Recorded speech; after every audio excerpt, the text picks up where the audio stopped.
Hi everyone, welcome back to our channel. और आज का वीडियो एक कमेंट का रिप्लाई है। तो मैं आपसे रिक्वेस्ट करूंगी कि आप ये वीडियो देखने से पहले वो कमेंट जरूर जाके पढ़ें। उसको पढ़ने पे ही आपको ये वीडियो समझ में आएगा। वो आई बटन पे जो वीडियो आ रहा है उसका फर्स्ट कमेंट है वो आप जाकर जरूर पढ़ें। हर पेरेंट को वो कमेंट पढ़ना ही चाहिए। ठीक है, अभी के लिए वीडियो स्टार्ट करते हैं। इस पूरे टॉपिक में जो बात सबसे ज़्यादा ज़रूरी है वो ये कि सबसे पहले हमें बच्चे की चीटिंग वाली हैबिट को छुड़ाना है। इसके लिए आपको भी पता होगा कि हमें सबसे पहले रीज़न जानना होगा कि आखिर वो ऐसा करता क्यों है, क्या कारण है। हो सकता है किसी का प्रेशर हो। इस केस में मुझे नहीं लगता कि पेरेंट्स की तरफ से ज़्यादा प्रेशर होगा, क्योंकि आप इतने कंसर्न हैं अपने बच्चे के प्रति। बट हो सकता है टीचर की तरफ से प्रेशर हो या दोस्तों का प्रेशर हो, क्योंकि इस उम्र में दोस्तों का बहुत फ़र्क पड़ता है।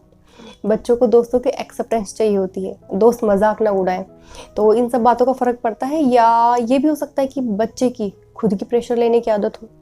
कई बार बच्चे खुद से ही बहुत ज़्यादा एक्सपेक्टेशन पाले रखते हैं। तो हमें पहले कारण जानना होगा, क्योंकि उसी के अकॉर्डिंग फिर हम निवारण सोचेंगे। तो सबसे पहले तो हमें हमारी सोच बदलनी होगी बच्चे के प्रति, क्योंकि हम मन ही मन में ये सोचते रहते हैं कि ये तो चीटिंग करता है, इसकी तो चीटिंग करने की आदत हो चुकी है, अब ये छूटेगी कैसे। तो कहीं ना कहीं हम उस तरह की एनर्जी क्रिएट करते रहते हैं। और जब कभी अगर बच्चा थोड़ी भी चीटिंग करता हुआ पाया गया, तो हमारा जो इतने दिनों से सोच सोच के दिमाग भारी हो रखा था वो सारा बच्चे पे निकल जाता है। अपने बच्चे से बात कीजिए कि आखिर उसका पढ़ाई में मन क्यों नहीं लगता। किसी पर्टिकुलर सब्जेक्ट में नहीं लगता या सारे ही सब्जेक्ट में मन नहीं लगता। मोबाइल या टीवी का आकर्षण होता हो, वीडियोस देखने का, गेम्स खेलने का मन करता हो, या किसी और तरह का डिस्ट्रैक्शन हो। साथ ही उसे ये बात भी क्लियरली बता के रखिए, उसे कहें, दिल से कहें कि मुझे आपके कम मार्क्स आने से कोई प्रॉब्लम नहीं है। क्लियरली कहें, बार बार कहें। और डोंट वरी, इससे वो अपनी पढ़ाई कम नहीं करेगा, क्योंकि हमें ये बात पता होनी चाहिए कि हर बच्चा या हर इंसान अपनी क्षमता से बढ़कर ही करना चाहता है। बस उसे प्रॉपर गाइडेंस की ज़रूरत होती है। बच्चों का पढ़ाई में मन लगे, उसके दो सिंपल तरीके हैं। पहला, हम उनके साथ बैठें और उनसे कहें कि आप ये इतना लर्न करो, तब तक मैं आपके पास बैठी हूँ, फिर हम साथ साथ रिवाइज करेंगे। दूसरा तरीका, अगर हमारे पास बिल्कुल टाइम नहीं है या कोई और रीज़न है, तो हम कोई टीचर ढूंढें, ट्यूटर, और उनसे अलग से रिस्पेक्टफुल वे में बात करें कि मेरा बेटा एक्सट्रीमली सेंसिटिव है, बहुत इमोशनल है, जो कि इस एज में अधिकतर बच्चे होते भी हैं। तो प्लीज़ आप इसे डांटना नहीं, इसको इसके लेवल के हिसाब से समझाना। हमें ज़्यादा कुछ नहीं चाहिए, बस आप इसकी बेसिक प्रॉब्लम सॉल्व कर देना। वरना अगर बच्चे को ट्यूशन पे भी स्कूल की तरह ही बाकी बच्चों के लेवल से पढ़ाया गया या उसे डांटा गया, सबके सामने इंसल्ट की गई, तो वो ट्यूशन भी नहीं जाना चाहेगा। तो हम खुद ट्यूशन टीचर से बात करें, टाइम टाइम पे मिलते रहें, इसका बहुत फ़र्क पड़ता है। इससे बच्चा और टीचर दोनों अलर्ट रहते हैं। अगला, हमें ये ध्यान रखना होगा कि कहीं बातों बातों में हम तो बच्चे को ताने नहीं मारते। कभी कुछ हुआ, बच्चे से कोई गलती हो गई, तो हमने गुस्से गुस्से में कह दिया कि तू तो चीटर है, चीटिंग करता रहता है, मुझे सबके सामने शर्मिंदा करता रहता है, मेरा जीना मुश्किल कर रखा है। इस उम्र के बच्चों को इस तरह की बातें भावनात्मक रूप से तोड़ देती है। और इससे भी बड़ी बात कि वो बाहर दिखाते नहीं हैं। और हमें लगता है कि इस पे तो मेरी किसी बात का कोई फर्क नहीं पड़ता है। पड़ता है, नहीं दिखाएगा वो, अंदर अंदर घुटता रहेगा, अकेलापन फील करता रहेगा। तो जब भी बच्चे से इस तरह की गलती होती है, तो वो चाहता है कि पेरेंट्स उसे समझें और प्यार से समझाएं। तो हमें बच्चों को प्रॉब्लम सॉल्विंग स्किल सिखानी है, जिससे वो अपनी लाइफ में आने वाली अलग अलग तरह की प्रॉब्लम्स को, प्रेशर को खुद संभाल पाए। जैसे इस केस में अगर बच्चे पे टीचर का या दोस्तों का प्रेशर है, तो हम उसे समझाएं कि बेटा, जीवन में ऐसा वैसा बोलने वाले लोग तो मिलते रहेंगे। आप एक चीज़ में अच्छे बनोगे, वो दूसरी चीज़ को क्रिटिसाइज करने लगेंगे। तो दूसरों की नेगेटिव बातों को इग्नोर करते जाना होता है। ये सीख उसके ज़िंदगी भर काम आएगी। डेली बात करने से हमें बच्चे के नेचर के बारे में, उसकी पसंद नापसंद के बारे में, उसकी लाइफ में क्या अप्स एंड डाउन्स चल रहे हैं उस बारे में काफ़ी कुछ पता चलता है। क्योंकि इस एज में बच्चे हर रोज़ कई तरह की परेशानियों से गुजर रहे होते हैं, काफ़ी सारे हार्मोनल चेंजेस आ रहे होते हैं। तो हमें ही उन्हें समझना होगा। और 14-15 ईयर्स की जो एज होती है वो इसलिए भी सेंसिटिव होती है, क्योंकि इस उम्र में बच्चे में समझ उतनी नहीं होती लेकिन बाहर की दुनिया से कनेक्शन बढ़ने लगता है और किसी की कहीं छोटी से छोटी बात का भी उस पर बहुत प्रभाव पड़ता है। तो ऐसे में हम पेरेंट्स, गाइड, टीचर, इन सब के रोल के साथ साथ दोस्त का रोल भी निभाना होगा। इससे हमें बच्चे की कैपेसिटी भी पता चलेगी कि वो कितना पढ़ सकता है, पूरी कोशिश करे तो किस सब्जेक्ट में कितना कवर कर सकता है। और बात करने के दौरान बच्चे से अपनी कमियां बताने को भी कहें कि बच्चा आपको क्या लगता है, मुझे क्या सुधार करना चाहिए, मैं भी सुधार करना चाहती हूँ आपके लिए। तो बच्चा अगर फिर कुछ कमी बताता है तो उसको एक्सेप्ट भी करना है। इससे बच्चा भी सीखेगा कि अपनी गलतियों को एक्सेप्ट किया जाता है और फिर सुधारा जाता है।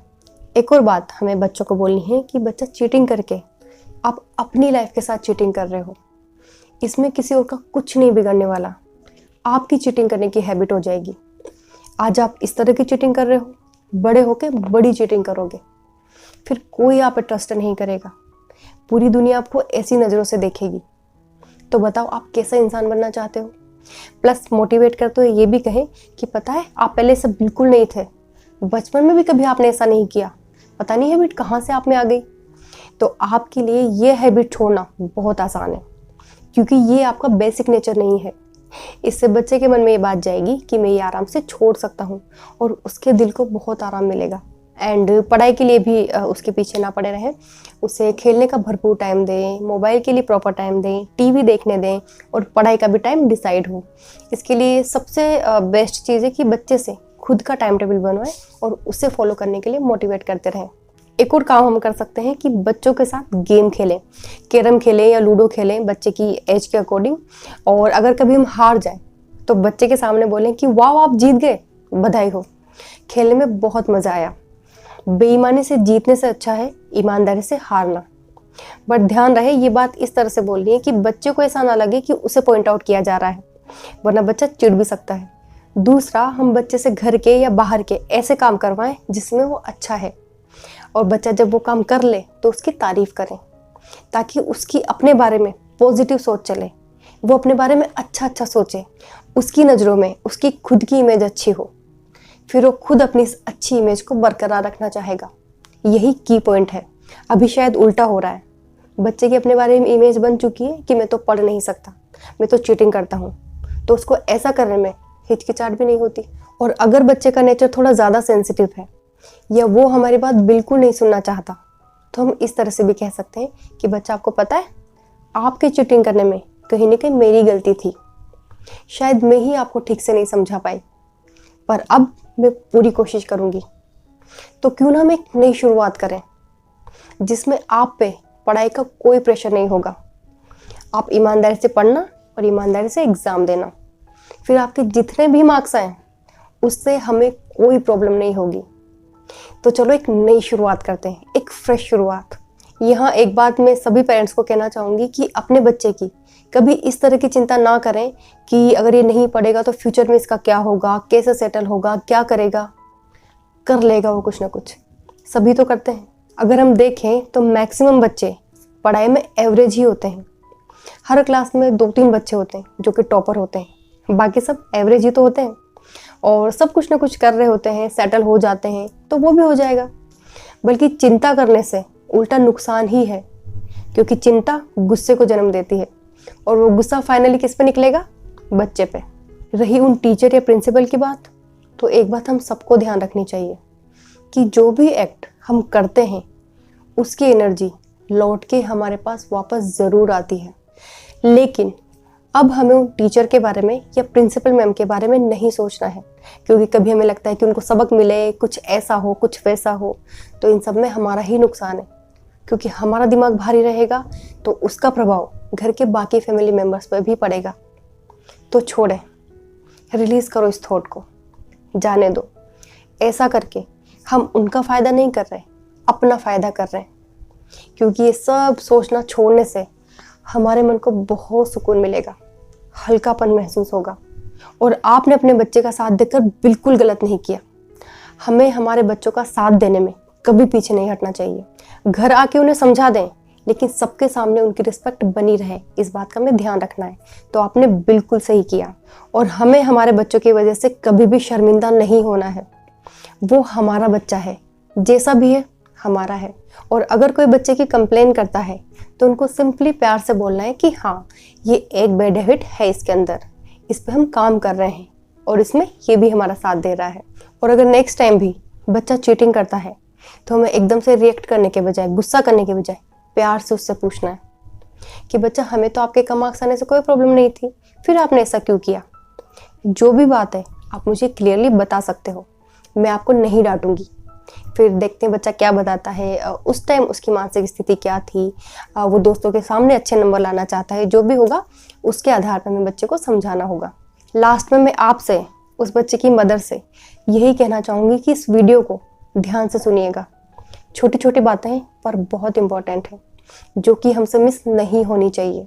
उम्मीद करती हूँ ये वीडियो आपके लिए थोड़ा तो हेल्पफुल ज़रूर रहा होगा। आप अपने विचार मुझे ज़रूर बताइएगा। मिलते हैं किसी नए वीडियो में, तब तक के लिए बाय।